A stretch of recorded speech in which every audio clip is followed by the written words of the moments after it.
Previously on Follow the Leader. Last time in the City of Gulls, the peony tried to help. Every had dreams. Marius was Marius. There was a party in the ribcage of the tall boy. Sable and Every had a dance and made a connection. Marius was Marius again. She made an appearance. Sable relived a memory, and Every read a poem. And that's what you missed on Glee.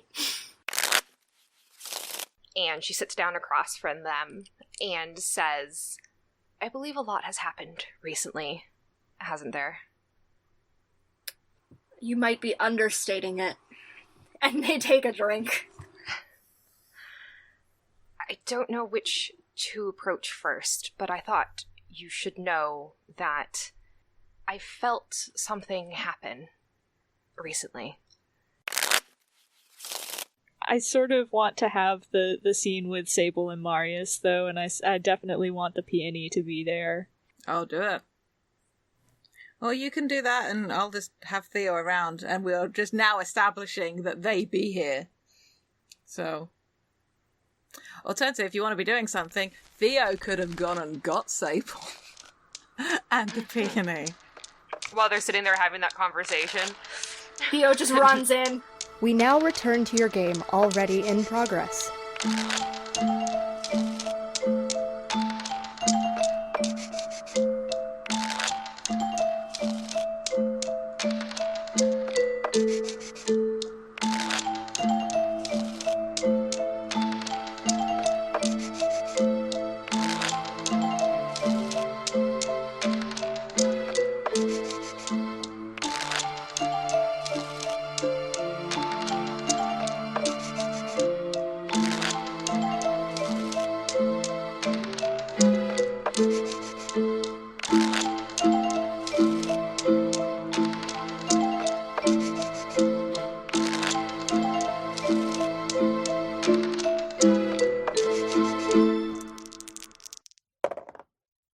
So I think what's going to happen is that Sable is going to go to the shore and lie down on the sand. So if anyone wants to come with them, or find them there, be my guest.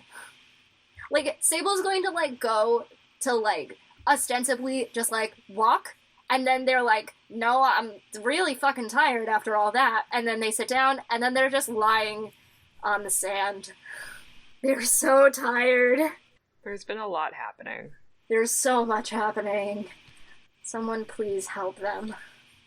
I mean, what kind of scene do you want to have? Like, thinking about the scene types and stuff like that. Do any of them appeal to you in this moment? Like, you've got the framing of what it looks like, but what kind of thing do you want to do? And is this at daytime? Is it nighttime? It's whenever that last scene is immediately after that. Mm-hmm. So it could be evening-ish. If we're saying that what happened with Marius happened in, afternoon. Mm-hmm.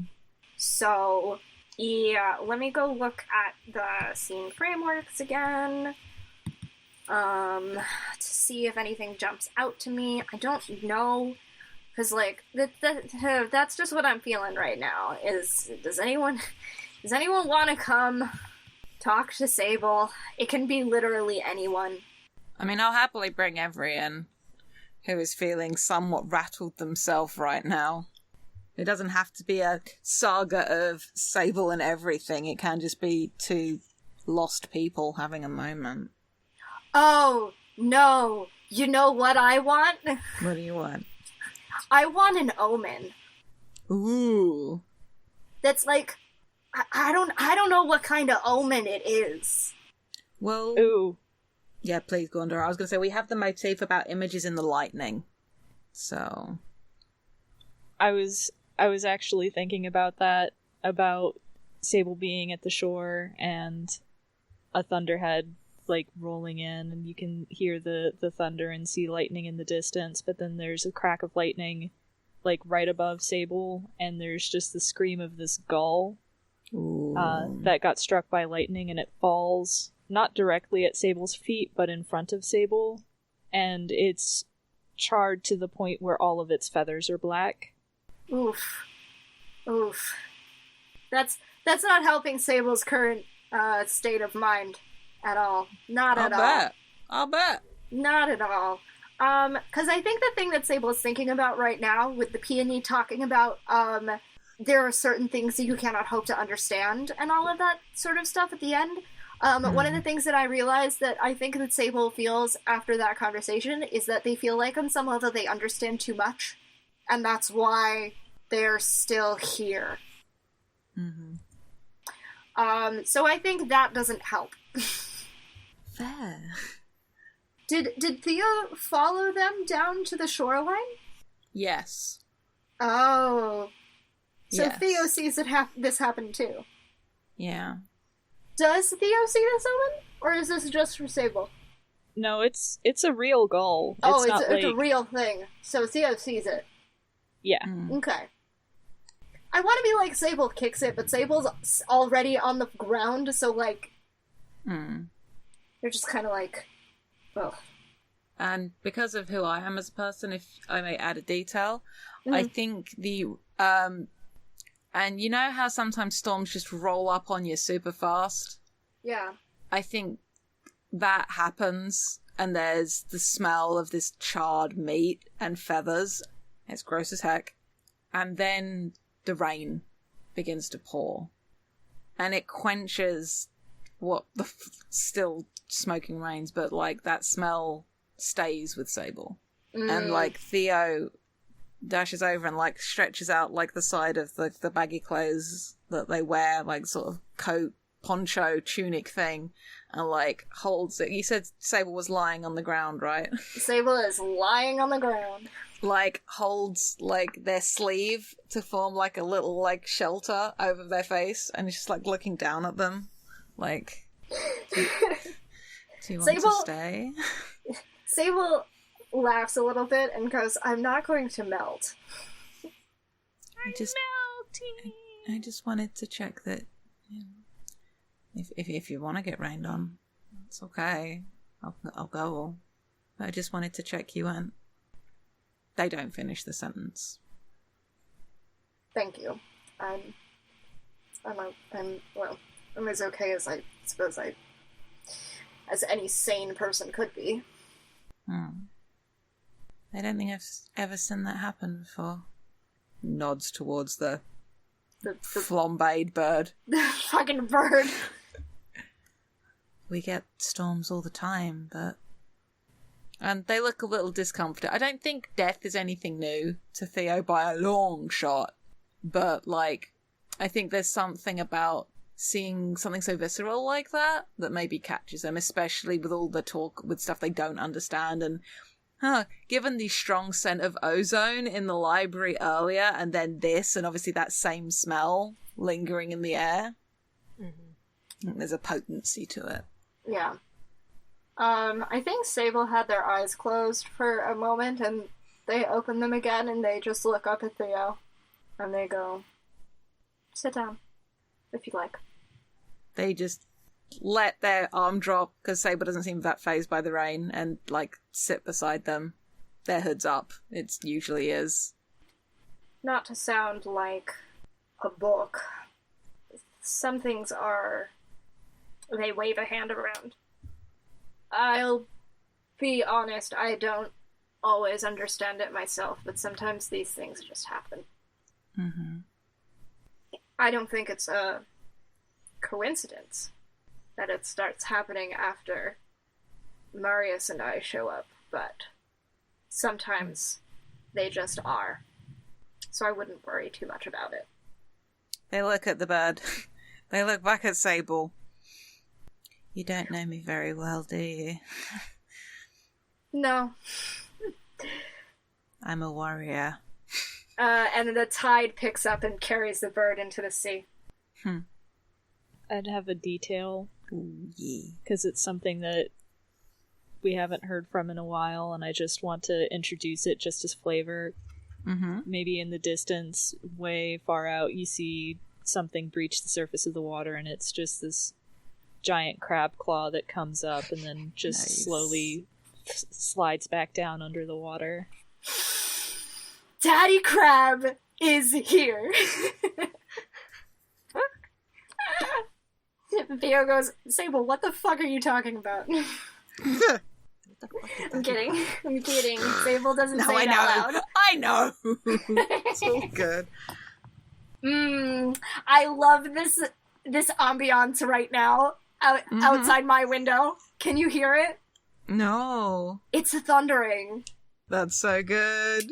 It's gonna rain. Very good. Thank God it's fucking boiling right now, but yeah. Wow, all I've got is a trash truck outside, so, I think you win. Sable goes, "Are you alright? That can't have been easy to witness." I think I'm okay. And they look pensive. I don't know what to make of it all, and I don't like not knowing what to make of things. I've not seen you like that, or Marius like that. No, they wouldn't call them Marius. They'd call them Professor Favors. Or Professor Favors for small favors. They wouldn't call Marius. Things are changing. I don't know what that means. Neither do I. But perhaps we can find out together, huh? Well, I'd certainly feel safer. And they smile, and it's like one of those half smiles, crooked off to one side, but it's genuine. Okay, I gotta figure out how Sable words this, because I think what Sable is going to do is Sable is going to offer to tell Theo about what happened. Oh. And about Aphiel. Oh. And not in a, like, I'm going to try and convert you to my religion kind of way. Yeah. Just in a, here is some context for why I acted the way that I did. Sure. Sure. If Theo would like to hear it. And perhaps that can be the end of the scene. Yeah. I like that thought, just like a long time ago. And then that's like kind of it, and it trails off, and then if this were a TV series, we'd cut to that live stream that we did. Yeah, we would. Yeah, we would. Flashback episode. Yeah. For everyone who's listening now, we made that live stream. It's on our Patreon, but we made it free. Public. It's not Yeah. paywalled. So y'all can go listen to it if you want to. It's good. I edited it. And I think the key here is that this is the first time that Sable is telling the story. And I think that that does not go unnoticed by the rest of the world. Yeah. I have to give a marker. Shit! Well, we definitely hit that images in the lightning. Yep. That images in the lightning. And I want to give that to the shore. Nice. So I am going to give that to the shore. I don't know what that tag is yet. Maybe someone else has got a better idea. And then I have to give another marker. I love the descriptor for Theo. Thank God. I love the question mark is written as words and not text. Yeah, as right. The punctuation mark. That's very good. That's real very good. It conveys a different mood than the It actual really punctuation does. mark. It's Yeah. good. Yeah. Or it's always really fun when you add a question mark to the end of the word question mark. Yeah. Yep, I do that. I want to give one to the flock. Oh, no. You know who I actually want to give it to? The Cult of the Storm God. Nice. Ooh, yeah. Dig it. So, yeah. Oh, wait. It's my scene. I'm not ready. No, it's Mab's scene. It's my scene. Mab. Thank God. Yeah. Yes. I don't have to do the thing. This is where Mab asked to have a scene with me, and I'm like, no. No, it's good. It's good. No, it's fine. No, it was just going to be like, well, it's an obvious continuation, or like, even a small bit of a time jump. But the Peony and Marius. I'm just going to look at those scene prompters. Let's see. Do we want to do an investigation? Basically, it's just like, I don't know if does Marius want to learn safe practices? Magic Osha. Magic Asha. God bless. So basically, the peony teaching Marius things, or at least like sitting down to listen to them to see like what their thought process is, trying to figure out what they want and then trying to help them find the best way to go about it, so she doesn't enter any more rooms that are filled with inky darkness and an oppressive atmosphere. She doesn't like that. She doesn't like that. It's not her jam. So that's what I would like to do. Okay, sounds good. Your place or mine? Yes, good. Now, Marius. Extremely good question. Probably at the peony shop. Okay. She has the tools of the trade, as it were. Is this the first time Marius has been there, do you think? Because we're saying it's been, like a year since they arrived in general? Was that what we were saying last time, or was it like a few months? I thought it was a few months. A few months. Then yeah, it might very well be the first time that they've been there. I don't know if they've had much of a reason to visit her shop. Also because, I would think that their own core belief was more of things that can be proven, even if through magic, versus things that are very airy in the same way that she does her own form of divination and magic. And it's not that magic versus science. It is the way that Marius practices magic is very scientific, and the way that the peony does things is very not scientific. So it was very much like, okay, tea leaves, that's nice. I don't care. So yeah. At her place, she has tea set out, of course, and just a little censer in the corner that has incense going, and she has her own deck of cards, and I still believe that she uses bones for her augury in some situations, but she has a small little set of oracle bones set aside. But the inside of her shop does just have mostly an apothecary cabinet filled with different tea blends and herbs and stuff like that can be used for poultices, for indigestion, any small little things like that. But then also just on the walls, there's a bunch of strange looking kind of contraptions, but they're all various divination tools that she uses or protection tools. And she has a little book open up in front of her, and inside of it are a bunch of probably different sigils that she's designed for various practices and ceremonies, so to speak. Okay. And Marius comes in, and I think maybe they look a little rattled. They didn't look rattled previously, but that was because they were so sure that they were right, and now some of that sureness is worn off a little bit. So they look a little rattled when they enter, but they graciously accept the tea. It is very soothing tea. So, yeah. She has a small set of loose leaf papers, and she passes over a few of them, and they have little sigils drawn into them. And she says, are you able to recognize these? The components that make up these designs, for instance, I believe would be fairly similar to ones that you use. I recognize them, yes. This is not a configuration I'm familiar with, but the components are known to me. The little ways that you can manipulate the characters or the lines drawn at one degree instead of another would make for certain changes versus when you are up against a more physical threat than a divine threat, for instance. I'm still not certain why there would be a divine threat.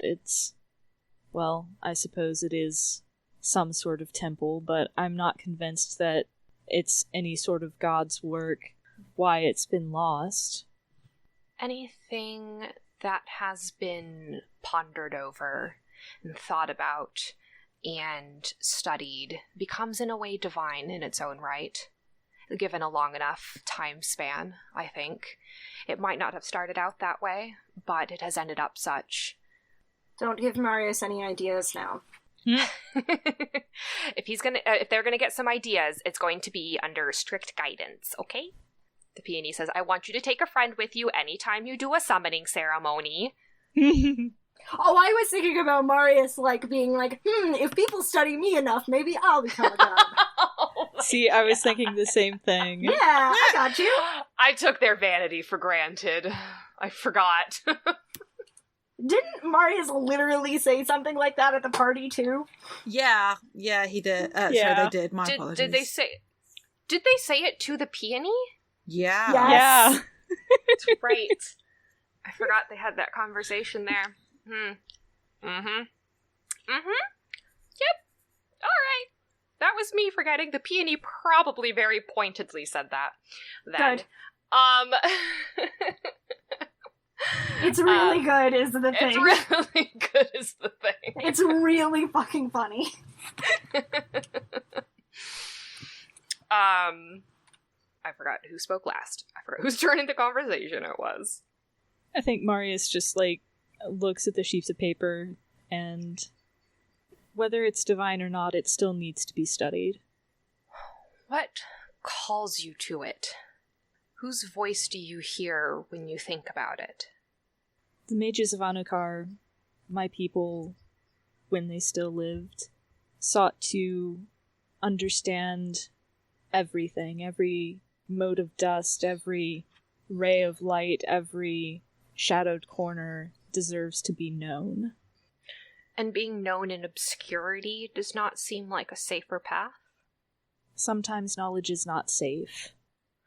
Not for the person studying it, but what of those who would be affected by the aftershocks? It is one thing for the mages of Anukar to study something so thoroughly that there is no iota of it left unknown to their peers. But what of the people in a city such as this, who are just people living their lives, who are very content to let the unknown remain as such, to let the unstudied remain a mystery? What would you do to ensure that they do not become like your mages of Anukar? Marius's face goes really dark and their shoulders square, and they say, You act as though it was hubris that caused Anukar to fall. It wasn't anything we did, it was the actions of others. We were doing perfectly fine until she chose to invite herself in. But you see my concern with things beyond your power inviting themselves into places that they are not welcome. They see a crack and they slip through it, and then they force the crack open wider and wider until everyone else falls in. Do not let my city become like that. You say that as if you think I had any control over that? I want you to guarantee me that should it happen, you will be able to have the control. Or I will not let you further these investigations. Fuck a duck. I know exactly how Marius, the meat of Marius's response. It's words. Words are so hard. Yeah. I do like that peony goes, make me this promise. And Marius goes, fuck a duck. Fuck a duck. If you want me to promise to find a way to hold back death, then I will do my level best to find a way to hold back death. If I must become her master, then so be it. And Marius puts down the tea and leaves the store. God damn! That's why I said fuck a duck. Yeah. I just literally looked up to my ceiling like, this motherfucker. This bitch. The peony's just like, no, I meant you can ask for help. This is what I'm here for. You forgot your papers, you little shit.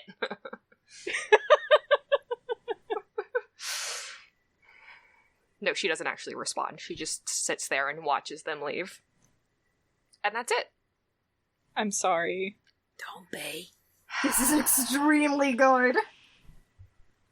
Alright, so Sign some markers. I want to transmute one of Marius's markers, but I'm trying to figure out a good... Ooh. What one are you thinking of changing? I'm thinking about changing it into a tag, but... Oh, sorry, yeah, that's what you do. Logic before reason? No, it's something specific about the fact that they're going to try to find a way to beat She Who Must Not Be Named. Logic before reason. It's like, I'm sorry, Marius. If anyone is going to fight her, it's Sable. What about on a quest? Or something like that? Oh. Answering I the had- call? Or... What is that paladin move in Dungeon World? Oh, the declaring a quest one? Yeah, did it have certain phrasing in it? I think so. I can't remember it, though. I have my book. On the warpath? I'm just going to keep throwing stuff out. No. Okay, no, it didn't have any good. It does have a really good quote next to it, though, and it's, "We're on a mission from God, Elwood, the Blues Brothers." It's true. This book is good. I know. Oh? Yes. Icarus. Yes! Yes. Oh, that waveform looks really bad. I'm sorry. It'll be fine. It's It'll okay. be I fine. didn't But- spike my audio, but Every time. Alright, Mab. Mhm. What's getting a marker? I don't know if I want to give another one to the tea house.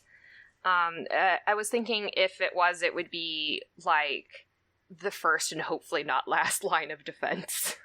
Mm. That sounds good to me. Yeah. Okay.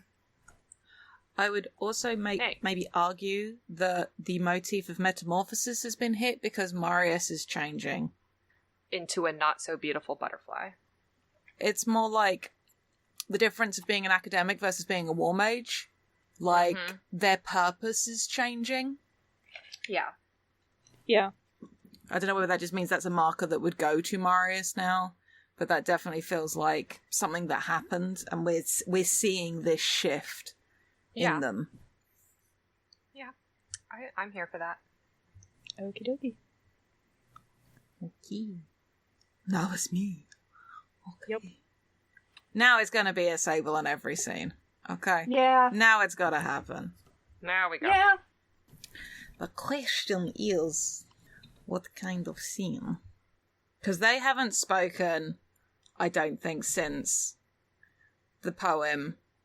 And I can't imagine that Every hasn't heard what happened. yeah, that tracks. That absolutely tracks. But no, they haven't spoken since the poem. Yeah.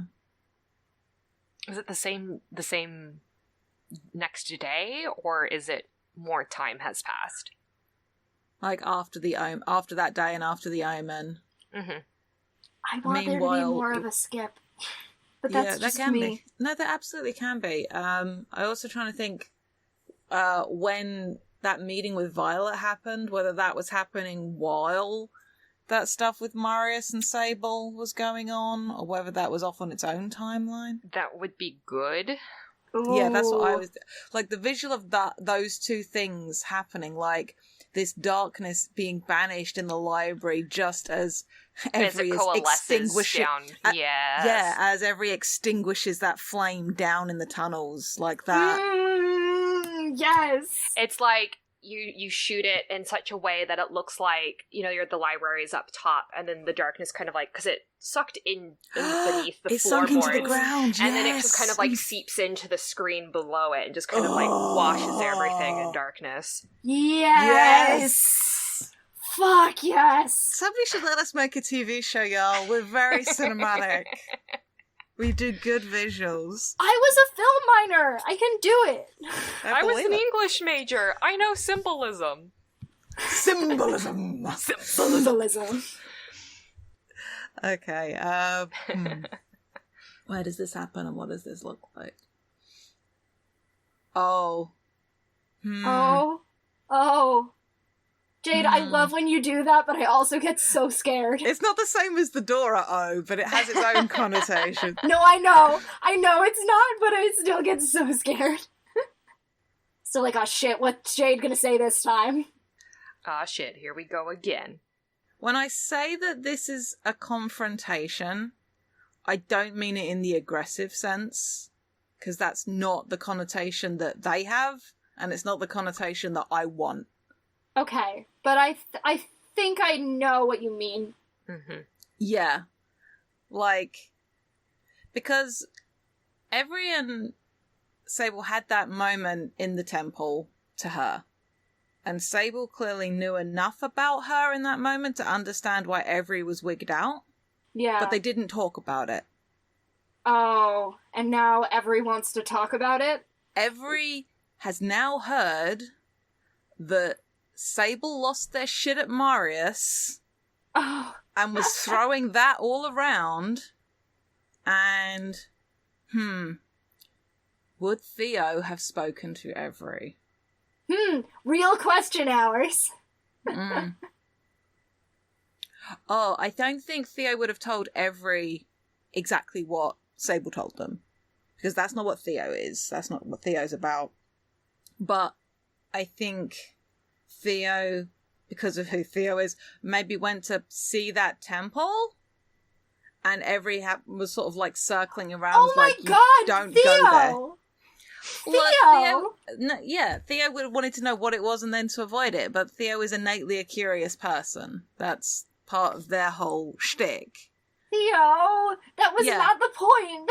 But, you know, when people are scared, some people's reaction to fear is to, like, try and understand it. Fear is the mind killer, da-da-da-da-da-da. I don't know the thing from Dune. I only ever knew it from Earthworm Jim. Putting my age out there for everyone to judge me. Because Peter Puppy would recite the Dune thing. Hi, kids. Oh, fuck. Watch Earthworm Jim. It's a trip. It's a trip. It's a trip. They used to have a really old computer game that yes, I played that game. Yeah, we had like the demo version of the game. My sister was like so obsessed with that game, and that's just literally my only memory of Earthworm Jim by this point is that computer game. But also the fact that I still remember that it existed at one point in time. Yeah, I love that I'm the baby. Yeah, we're all really old. Yeah. To circle back, so Theo ran into Every.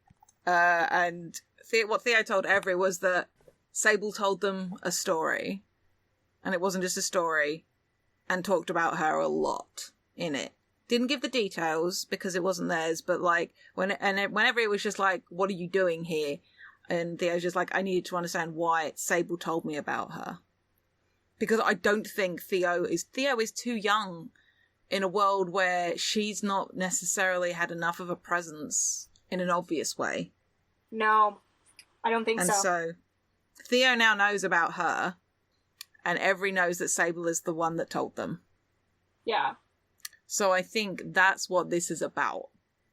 So... And I think, and I want to be really clear that I think the key reason why Sable told Theo stuff is because Sable's like one of those people that does not treat like Theo's young, but like Sable's not going to treat them like a child, you know? Yeah, absolutely. Sable's like, I'm going to be honest with you about what happened because you're going to ask or you're going to find out or whatever, and I'll just tell you because you can get it. I know you can get it. I was just thinking about that. Anyway. Yeah. So I think Every goes looking for Sable, and they head to the beach. They head to the shore. Unless you want them to be somewhere else. I don't think Sable's at the shore. Okay. When Every goes looking. I don't know where they are, though. Okay. I also have to figure out where my copy of the map is, because I don't know where it is. I think it's in a screenshot folder, actually, so, because I have to remember what's around. Sable may be working, TBH. Might be helping rebuild something. Yeah. So they might be, like, where the, like, residential stuff is. Okay. Like, helping someone, like, I don't know, patch a roof. Fuck, whatever. Then I think what it is Every shows up looking agitated and just, like, looks up at Sable on this roof and just like, I need to talk to you. Yeah, okay. And Sable, like, shimmies down. Yep. No, they're agitated enough. I think Every, like, grabs hold of the front of what Sable is wearing and just literally, like, backs them up into, like, a place, like an alleyway, a building that has yet to be repaired next to it, because you said they're right on the edge of the residential area, somewhere where they're not directly in sight of anyone else. God damn. Okay. Sure. Let's go. It's International Kissing Day. It is international. No, I'm trying to hold back. No, Yes. It's okay. You want to know what, Jade? We'll save it. So. Yeah, so 5'1" Every, who looks like they've been so ill and has that kind of very thin weakness, but like, I feel like Sable is probably letting it happen anyway, but basically, physically, like, gets the Mac, like somebody significantly taller, and I imagine like Sable's obviously in much better shape and has like muscle tone and stuff like that. But like, Sable is somehow in much better shape. Is built. Yeah, is built enough. Yeah. And gets in, and I think like what it is it's there's no like light sources in here, but sunlight is coming in through the windows. I've decided this is an abandoned ruin. A room of something. But there is sunlight coming in. I don't want this to be a darkness thing yet. No Kingdom Hearts yet. Not yet. Yeah, Sable's letting it happen, but I don't think that Sable could resist even if they tried. Does it? Yep. Nope. Because I will be on my bullshit, because this is our podcast and this is what we do here. And Sable gets backed up completely against the wall. And Every is just like looking up at them, clearly in distress and in frustration and confusion. And just like, what is she to you? I don't understand the question. You'll have to be a little bit more clear. You know too much. You care it wouldn't affect you the way it does. You wouldn't care so much unless you knew. And this isn't just somebody that's had loss. This is more than that. You know things, Sable. How do you know? She took everything from me. And I don't mean that in the way of just... I lost everything. I lost my life. I lost my home. I lost purpose. I lost my chance at death. I don't know if that's a good thing or a bad thing. I don't know which I would rather have. But she took everything.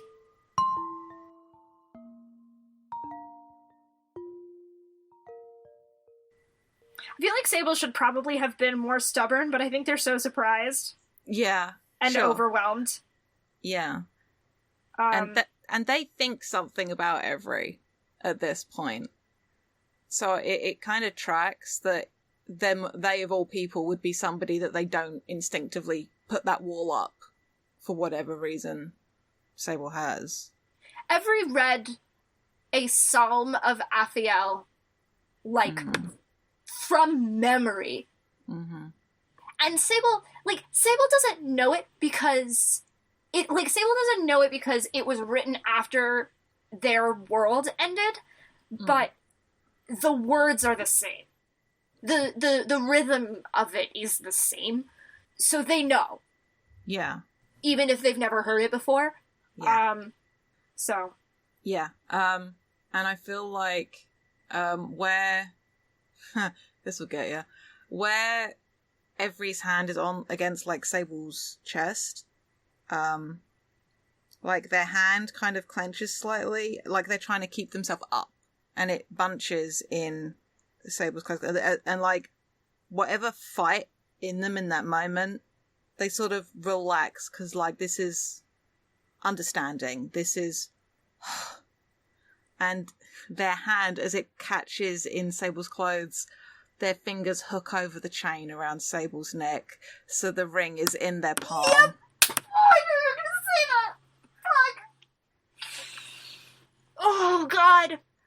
And they just collapse against Sable, and like their head is against Sable's like collarbone. I guess that's what whereabouts the height difference would be.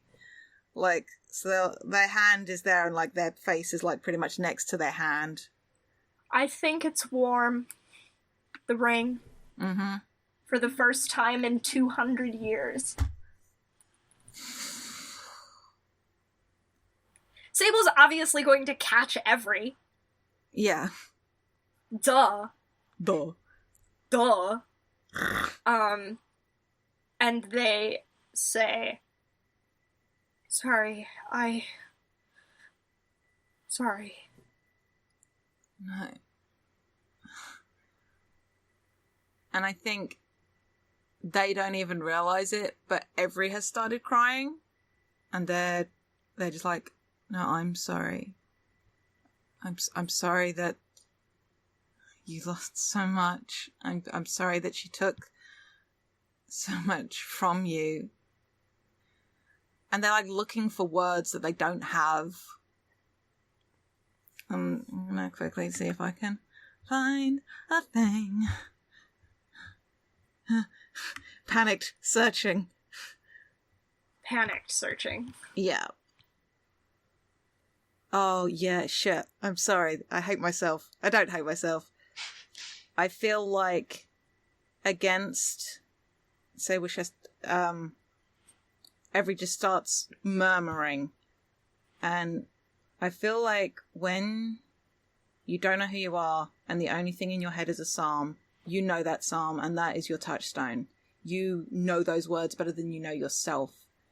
And I think, again, and Sable, like, as they listen in, they hear Every repeating a phrase from the psalm, which is, and it's just over and over again. You may yet only see the smile of death and feel her cold hair brush against the back of your neck, but she is not your only Belize. You may yet only see the smile of death and feel her cold hair brush the back of your neck, but she is not your only. And they keep saying it. Jesus Christ, Jade! If you donate to our Patreon, you can yell at me personally. Come up with a reward too. New Patreon tier where we invite guests on to yell about how mean we are. Fuck. Oh God, this is gonna be so much. I think what Sable says in response to that is, it's still too cold to be alone. Which, Jade, I sent you the eulogy, right? I don't remember if we pinned it. I don't think so. But I definitely sent this to you. You did, because I just found the message where you said eulogy, and then it's 2 posts later. Yep. Okay. Do you want me to read this out for our listening audience? Do you mind if I do it? Please do. I haven't decided yet if it's gonna be just this, but right now, this is what it is. The eulogy for a burned down candle. On the high sea breeze, the phoenix cries. It mourns with us, carries our sorrow to the corners of our ravaged world. Its pain is so great, all who hear it fall silent and still and know not how to make it right. There is a darkness here now, a hollowness in our hearts that may never be filled. In the dark of night, the wind whispers to the trees. Have you seen the sun? It asks. The trees shake their bare branches. No, they haven't. The beacon is gone. It is still not safe for us here. We know the winter will end, but we cannot find a light. It is still too cold to be alone. And there's no way that Every doesn't know that. Yeah. Every knowing a psalm of Aphiel's, Every knows the eulogy. Yeah. They don't say anything. But their hand goes flat against Sable's chest, the ring beneath the two of them, and the heat spreads out from the ring, from Every's hand, and they pull back enough that they can look up at them, and they say quietly, "You are not alone." Can we call it there? Yeah, no, I was going to say I really want to say that. We need to call it there. That was so much, Jade. Jade. Yeah. That was so much. Uh-huh. Holy shit. So I feel like we've pinged a mystery. No, are we still voicing that yet, despite my inadvertent, almost Freudian slip just now? I was very emotional, okay?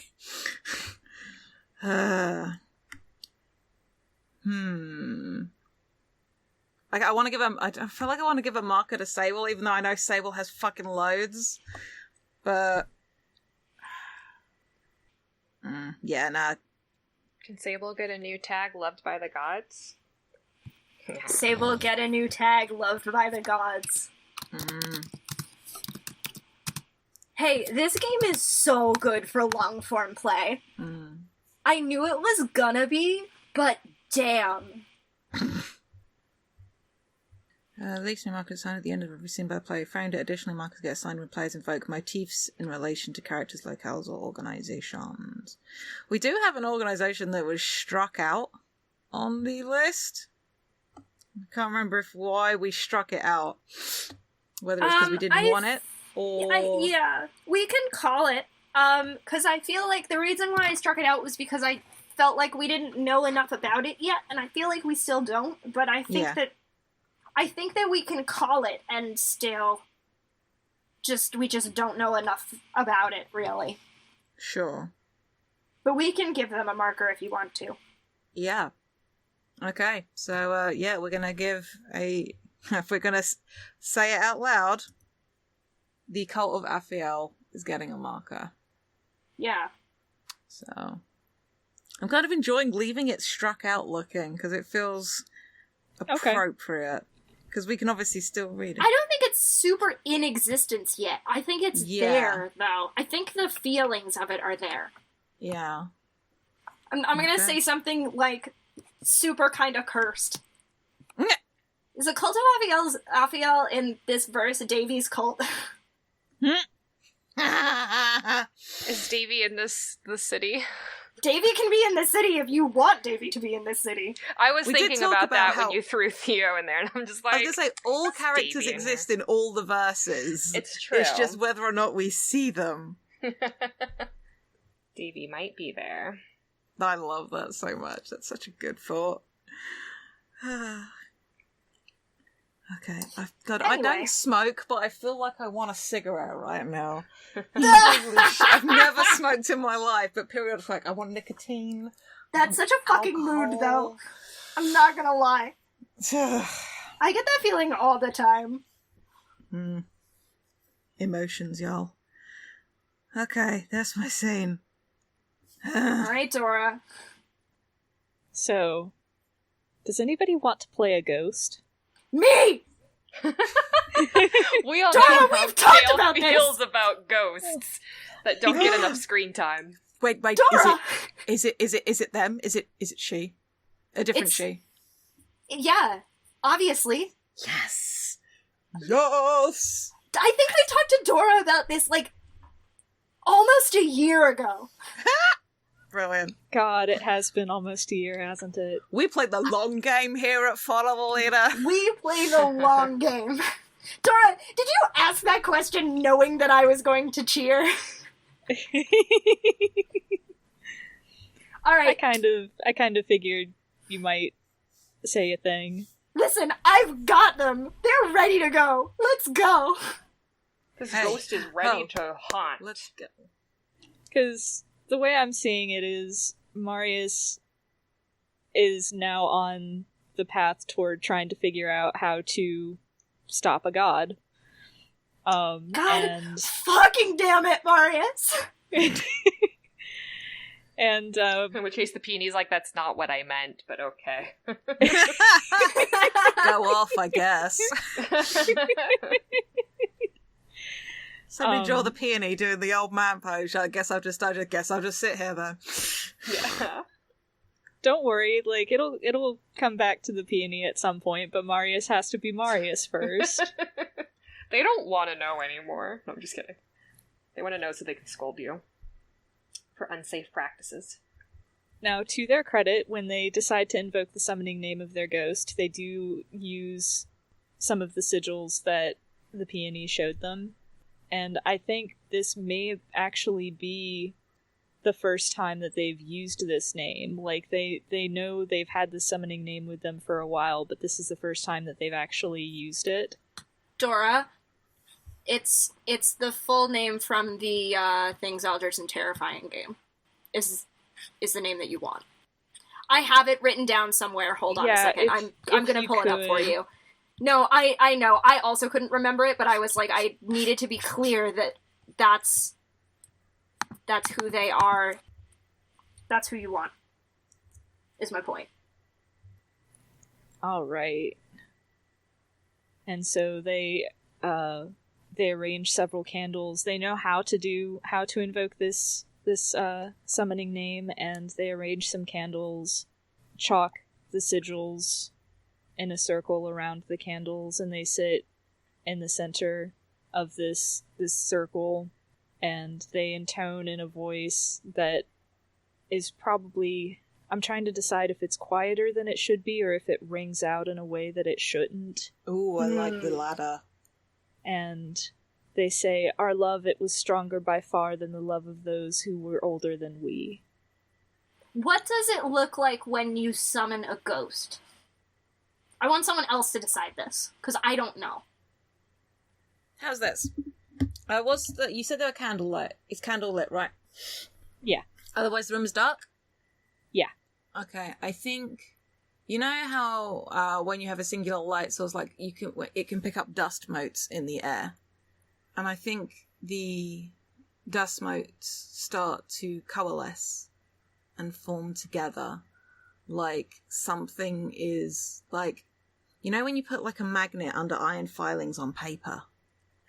It's like that, and all these little motes start coming together, and they're sort of collective, and then the light from the candlelight seems to almost catch these motes and diffuse through it like a prism, and you get the shape there. And it's like the presence of the ghost appearing is like that magnet behind the paper, and the motes are the iron filings on this side of the paper, and that's where you can start picking out this form, as the motes provide this outline. I love it. I had said this in chat, I have a really dumb detail to add to this, and I'm sorry that I'm about to say this, but it's important. I think Marius gets a feeling like the feeling that Marius gets feels familiar to them in a way that they don't understand, because they've never felt this sort of a presence before. So it doesn't make any sense that they would feel this way, but what they're feeling is the feeling that the Marius of another world felt. They're feeling the feeling that Marius the playwright felt in the haunted theater. And it's Zephyr who's there. They still don't have a face. Because that's still just how it tracks, and they sort of like tilt their head a little, just a little bit at Marius. And Marius doesn't look surprised, because they knew that this was going to work, but at the same time that they have a hard time shaking that feeling of like that lighthearted frustration that Marius the playwright felt while trying to edit the play. And they say, You come from Herm Realm, don't you? Zephyr kind of, like, puts both hands out, like, well, duh. Marius chooses to ignore them being mildly rude because God knows Marius is plenty rude enough as it is, so... Please, let Marius be rude. I want to find a way to best her. Will you help me? Trying to figure out how they can respond. Because I don't think they can speak. Because I think they lost the ability to speak when they made the deal with her. But I think Marius gets that Zephyr is able to communicate in a way that makes it clear to Marius that they can't. There is no hope of closing every single loophole that would mean besting her. Can you tell me about her? Okay, yeah, I think that recalling her brings some form back to Zephyr's shape. I don't know if that's a good thing or a bad thing. I don't think Marius knows if that's a good thing or a bad thing. I just fucking called him the lamest character, whatever. Marius, you are no longer a child. I do not doubt you mean well. And I think some form comes back to Zephyr's features. I think it's been a really long time. And I think, because the thing is that I think Marius knew the name of the ghost, the story of how that name belonged to a scientist who, you know, sought forbidden knowledge, blah, blah, blah, blah, blah, sought a way to end the war. And Zephyr says, well, Zephyr isn't really Zephyr still. Yeah. I think it's enough of Zephyr. Zephyr says, she's hypnotic in a way that you wouldn't expect from one of her domain. Yeah, no. Yeah. For the listeners at home, Jade says in the chat, she's hot is the thing. I mean, come on. Yeah. She is hot, is the thing. We stan a zombie queen. We do stand a zombie queen.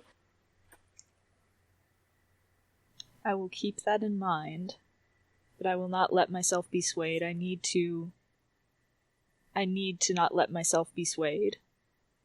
You don't fear death, do you? I fear the unknown, and seek to make it known. And Annabelle Lee fixes her glasses on her face and says, we are far more alike than I realized. So, I wouldn't be too sure. That's the end of the scene. Nice. That's just a really great place to end it. That's the end of the scene. Yep. Yeah. I don't think that she can hold her form, like, unless she's thinking about her. I don't think that Annabelle can hold her. I think that she slips away too much away into nothingness if she's not thinking about her. Yeah. Mm-hmm. Which is why she was able to take herself back for a moment. Such is a course of making a deal with the death goddess, but, you know, whatever. Yeah. It'd be like that sometimes. Oh, markers. Oh, yeah, markers. I kind of want to give that one to the library. Did we ping any motifs? No, I don't think so. I don't think so. I don't think so. Yeah. Yeah, so I'm just gonna give that marker to the library. Last scene. That's what my face looks like right now. Yeah. I was also just grinning to myself on my side of the mic, so you know, it's all good. Aleks Samoylov, thank you so much for writing this game and the the primary scene types that you have included in the PDF file, because there is a beautiful one, just the most incredible scene title in this game. Smooch Country. 2 or more characters are smooching. That's it. That's the whole scene. And guess what? It's fucking time. Let's go. Hell yeah. It's smooch time. I don't want this scene to immediately follow the one that happened before. No, agreed. I think it's later. Mm-hmm. Because I think that there's like a solid amount of time where Sable feels the Marius summoning a ghost or whatever, and like if I hadn't already decided that this was a scene that I was going to do like a real heart-to-heart, but we can do that next time, maybe. Mm-hmm. A real good Sable and Marius heart-to-heart, or Sable trying to have a heart-to-heart anyway. So we're just gonna do Smooch Country. I don't know where. It's got to be the Sanctuary. Oh, yeah. No, you're right. It's got to be Every's space. With the sun catchers and the wind chimes. I think Sable goes at sunset. Oh, it's good. And they get there. They knock on the door. Okay, I just made myself have feels. I'm sorry. They caught All me right, in the let's go! chest. Let's go! Yes! I think Evie just calls for them to come in. And as Sable enters the main space, Evie's there, and they've set up the tea things that they have, and their hair is down. And where it, as I've said before, it's been bleached to the point of brassiness. I think in this moment, with the reds and oranges of the sunset pouring in, their hair is has this deep, and it's like living flame. And it's not that brassy, washed out red. This is full and healthy. And you, in that moment at least, the black streak can't be seen. Just for that moment. And that's what Sable sees as they come in, and the hair is just down and over one shoulder as Every fixes the tea. Fuck. Hello and welcome to Jade Destroys Kales chapter. Ooh, we're getting high up in the numbers. You're getting high up in the numbers. You have to actually keep track now. Yeah, Kales is going to fly to the UK and fight me. Yes, great. I am. It's fine. We'll go to that tattoo place in Wales while you're here. Make it worth the trip. Yeah, that works. I'll get a touch up. Oh no. Oh god, Sable just stops dead. They can't help it. Mm-hmm. I'm thinking, Every looks up. I'm hearing sort of the door go and close and then just that, and... Are you okay? I don't know. I can understand that sentiment very well. And they hold out a hand towards them, because they're knelt by the tea set, as it were. Because they don't have much in the way of proper furniture, so I imagine low sort of I've forgotten, pallet kind of things, but the soft kind.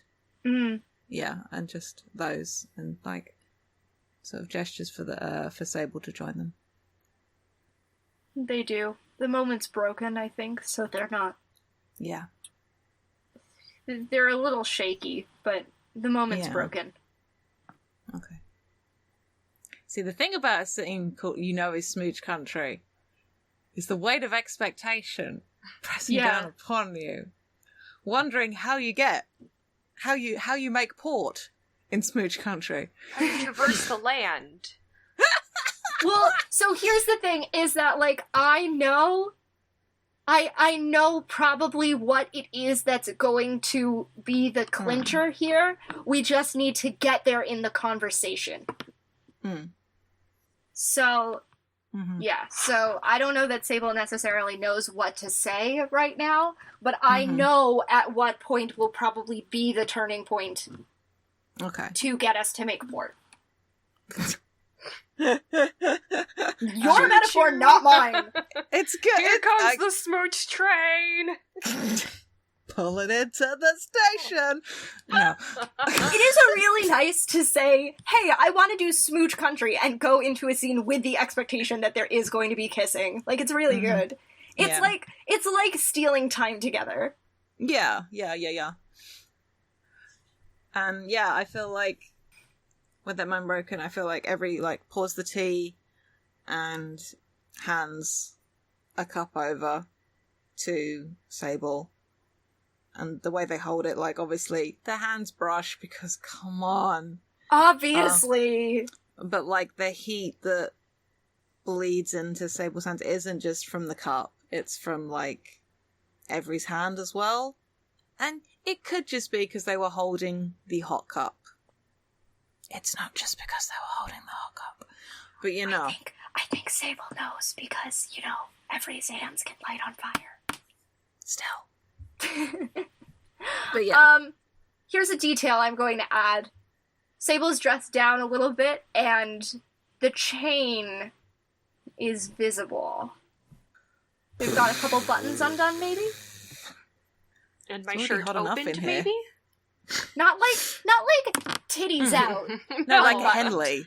Like, couple of buttons. You know, Like, the even sexier version. Yeah. And it's not like they're not planning this. Mm-hmm. Sable's not like, oh, I'm gonna go talk to Every and seduce them. They're just like, Yeah. oh, it's really warm out today. I'm gonna undo a couple more buttons. Is it hot in here, or is it just me? Okay, yeah, I think Every sees the ring. And this is probably their first time seeing it. Yep. And they just sort of look at it. And it's not quite like 404 error not found. It's like when you know something but you don't know why you know it. Yeah. There's like clearly this, I know this. But it's not wigging them out. It's like there's a thread in there. It's a thread being pulled. And it feels like a good thread, but that thread is going taut, but they haven't reeled it in yet, and they're trying to... And they're just looking at it. And they don't move back to where they were. They just, like, effectively knelt right next to where, I'm imagining Sable's, like, sat cross-legged. Sable, like, takes a drink of tea and then doesn't notice what's happening. Mm-hmm. You said you decided it as an opal setting, right? It's opal, yeah. Yeah. Like a normal white opal. Like a fire opal sort of thing. One of those. Of course. Duh! Hello! Bull. 1, Okay. I'm gay. 2, it's gay. 3, fire opals are fucking beautiful. And I think their hand goes out to the shit like mirror. It's the same hand that it was in the earlier scene, but it stops short this time. Like, they don't reach out for it, but like they kind of want to touch it almost, and something holds them back, and they just look at Sable. Like, they manage to tear their eyes away from it and just look at them. Because I feel like even kneeling up, like, that might be now Every is on eye level, because they're knelt up, but Sable is sat cross-legged. Yeah. And Sable meets their eyes and says, what is it? Where did you... And, like, their eyes are bright with tears, but in the kind of... Not in the bad way. In, like, the overwhelmingly good way, but they haven't noticed it happening. Like, their body knows to happy cry, but their brain doesn't know why, and doesn't know that that's what they're doing. Oh, Sable notices it, though? And Yeah. it's like, whoa, hey, are you okay? Like, puts their tea down. Yeah. I don't think Every's even realised that they're crying, and they're just looking down at the ring and looking at Sable. I'm fine.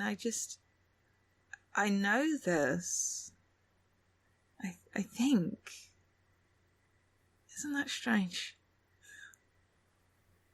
So the thing here is that I think Sable wants to touch, but also is extremely hesitant and is like, I mean, I don't understand. No, neither do I. The peony says that it's like I'm missing parts of myself, like they're locked away from me. It's like a crate full of holes,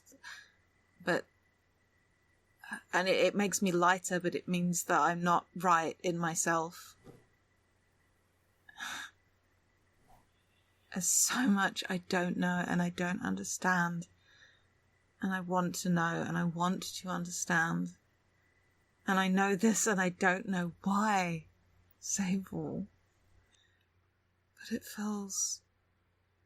And they don't finish the sentence. Great, thanks for the perfect opening. You're welcome. Because what Sable is going to do is they are going to reach forward and so carefully brush their hand over that black streak in Every's hair. Mm-hmm. And I'm trying to figure out how they word this. Okay. This is like a moment in Exodus where I spend a token to say the exact words that someone needs to hear. Sure. Which is something along the lines of, I don't see you as incomplete. Not at all. Okay, and they're very close to each other at this point. And I think what happens is that Every puts their hand sort of around the back of Sable's head, and you're going to scream at me. And where Sable's hair is growing out, their fingers catch in hair where a long time ago a braid was put. And they lean in and they kiss Sable. I'm trying to not make my audio peak right now. Do you have a cushion nearby, perhaps? No! It's on the other side of the fucking room. And my audio peaked, I don't even care. It's important! It's so important! Sable hasn't done this! Sable doesn't do this. Mm. And they don't know what to do. They're trying their best. Mm-hmm. But it feels so natural. Mm-hmm. Even though this isn't something we think about. Mm. But it's this. Just Will Smith gesturing.jpg. It's this. And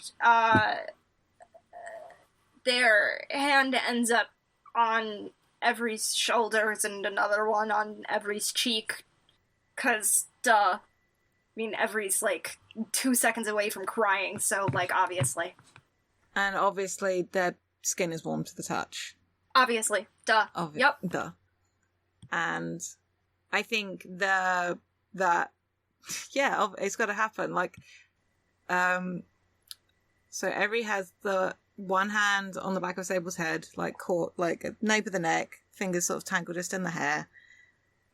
One of Sable's hands is in Every's hair at the front-ish, and the other is on their cheek. And obviously Every's other hand has to go to the ring. It just rests against... And they don't stop kissing Sable, I would like to very clearly make this point. We're also, making sure that it's very obvious to the fan artist what's happening right now. Mm-hmm. Mm-hmm. Canon on-screen smooches. Let's go! Let's go. Yeah, no, they don't stop kissing. I think it sort of makes Sable, press in a little harder. Because I'm me. Mm-hmm. Oh, I'm the worst. Fuck. Okay, I think the kissing continues for a bit. Kisnatch.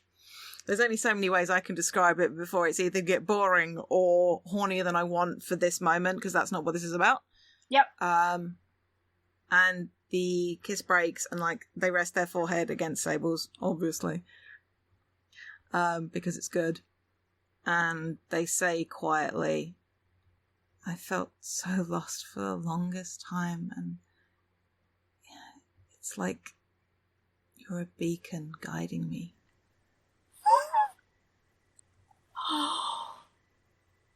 Fuck, that's gay! It's very gay. Oh, Jesus, I'm gonna cry again. I'm sorry. It's okay, it's good. I think Sable's also doing the thing where they're crying and they're not realizing it. Mm-hmm. And it doesn't make any sense that they would say this, but they say it anyway. They say, I will always help you find your way back. And if there was a camera, it would be in close-up on where every hand is against Sable's chest. And I think you see, like, the shot shows, like, a tear falling through the frame of the shot. And it's not clear who it's come from. Maybe it's both. And their hand curls, and the ring catches around a finger. And it's not going on completely, but it just starts to hook over their finger. Mm. And I kind of like that. Yeah. Unless there's something you want to cap on it, but that visual. I want it to be clear that they keep kissing. Oh, okay, well we can have the noise of that if you like. In the movie shot. The kissing Foley. Yeah, the kissing Foley. That good penumbra action of kissing one's arm. God bless Sophie Kaner. God bless Sophie Kaner. But no, I like that being seen. And being game. God, fuck, this was so good!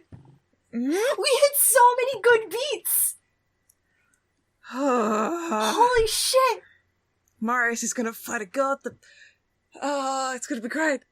There was so much gay. This is such a good season finale. Also, somewhere the peony is drinking tea looking smug because she knew this was gonna happen. Oh, yeah. She can't decide if she's smug or disappointed, because it's like, on one hand, some good things are happening. On the other hand, Marius is making me disappointed. Yes, well. Yes, well. Can't please that was the everyone. most Marius response as well. Oh, well. Yes, well. Oh. I mean, they are going to come back to the peony, but it just may not be. They're just so misguided. It's terrible. They're terrible. I love them, but they're terrible. Just immediately tweets. We haven't even capped the recording yet, and I'm already tweeting. Let's go. Let's do outros. Let's do outros. Yes. Okay. All right. I forgot to fucking plug the Patreon at the top of the recording. Damn it. We'll do it now. Plug We've it been right talking now. about it all through the recording. We've been talking about it all through. I don't think we plugged the Twitter for our show either. It's fine. We did. It was on. It was at the top. Oh yeah, because that's yeah. like built into the intro. That's right. Yeah. I'm Kales. I'm about to go curl up on my bed and just cry. You can find me on Twitter at Citadel of Swords. You can find the games that I write at citadelofswords.itch.io. There's a possibility that my big project is going to be out by the time that these episodes come out, but if it's not, keep an eye out for Memoria. I'm really happy with it. You can find FTL at FTLcast on Twitter and Tumblr, and we have a Patreon at patreon.com/FTLcast. It's my turn. I'm Mab. You can find me on Twitter at Little Lady Mab. You can find my game Twitter at Sunshine Paladin. Tune in. God, this is coming out in like September-ish. I'm going to be running a game jam about turning your favorite video games into TTRPGs, so find me there. doing that for a while. Yeah. Riley Hopkins just submits interstitial. Is done. I mean, it's true. I mean, I wouldn't stop them because Interstitial's a good fucking game. Anyway. Interstitial's good. Who's next? Oh, it's me. Yeah. I done played myself. I'm too gay and I can't speak. Find me on Twitter at Jade Oxford Rose. Yeah, that'll do. I'm gonna have some emotions for a while now. Please don't mind me. And I'm Dora. You can't find me anywhere because evidently I'm gonna go fight God now. Bye. Alright, shall we clap? You literally aren't going to plug anything. It's a good gag. I'm just gonna leave it there. Don't forget to pay your respects because Marius doesn't deserve it. Alright, everyone, let's clap. Marius is still cancelled. They're still majorly cancelled. Let's clap on the minute. Alright.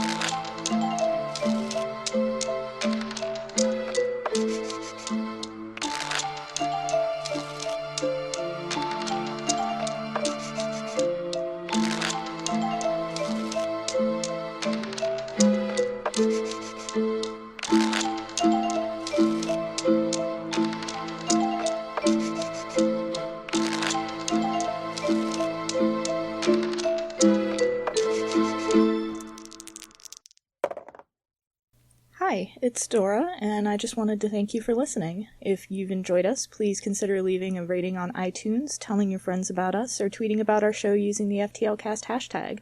No, seriously, we crave the validation and it helps us out. Your support really means a lot. Thanks again!